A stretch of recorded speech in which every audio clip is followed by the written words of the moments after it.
the centennial of The Great Gatsby. 100 years since the publication of The Great Gatsby. Today on Speaklowpoetry. In our novel, What Light Was, available on Amazon. Today it's the muse behind The Great Gatsby, Zelda Fitzgerald from our cast. Zelda Fitzgerald. In the Hall of Fame of Alabama, United States of America, with her sassy humor, her outrageous charm, and her unique colloquial magic spells, we have Zelda Fitzgerald, the muse of many. An artist in her own self and her own modes of painting and writing and dancing, even in her early years of life. She was the last belle of the South, the first flapper of the jazz age. And before we take her to our setting in our novel, What Light Was, before we're in Europe writing the great American novel, The Great Gatsby, we find Zelda already having published her own short stories and co-authoring many works, and including stage play with her husband, F. Scott Fitzgerald. And the best of her works, lasting and masterful, her own letters, a lady of letters.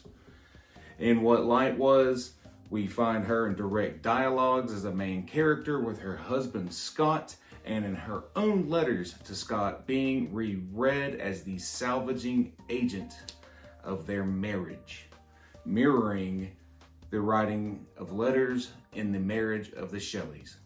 Through Zelda, we are looking backward to the feminist concepts of Wollstonecraft and the thematics of feminism in the major writings of Maryshelley and in the epics of her husband, Percy Bysshe Shelley. We find in Zelda and in her daughter Scotty, the new woman of Wollstonecraft's vision realized through the poetics of Shelley and in the living writings, lives, and marriage of Zelda Fitzgerald. What Light Was on Amazon. Before we close, 2 excerpts. First, from What Light Was. Zelda. Zelda chewed gum and showed her knees and stole cigarettes. She was surprisingly emancipated, daredevil, and iconoclastic for a woman born in the cradle of the Confederacy, with war still in vivid memory, though her Montgomery had been rather a muddling through the messes of corsets and impropriety and chastity and spitballs, and not waiting for some Prince Charming. She had moxie and honey gold hair, and she was elusive and could hop out of windows and do whatever she wanted.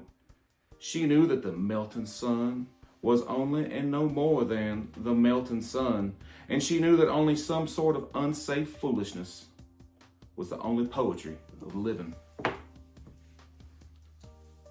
After they immigrated back to the States, Zelda publishes and has staged her own stage play, Scandalabra. A passage from that. The constructive possibilities of evil have been greatly neglected, sir. Experience is what he needs. The young people don't seem to know how to misbehave anymore, except by accident. We must all have some possibilities for evil if we can just look on the wrong side of things. Don't you think, sir, that life will correct the good in him? Yes, there's more room for improvement in vice than anywhere else. Categorical sin at collector's prices would be the idea.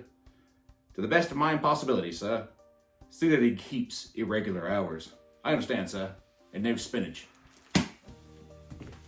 What Light Was, available on Amazon. Share your thoughts through a review on Goodreads and Amazon. The centennial of The Great Gatsby's off. 100 years since the publication of The Great Gatsby. As Scott would say, and Zelda behind. Oh yeah, baby.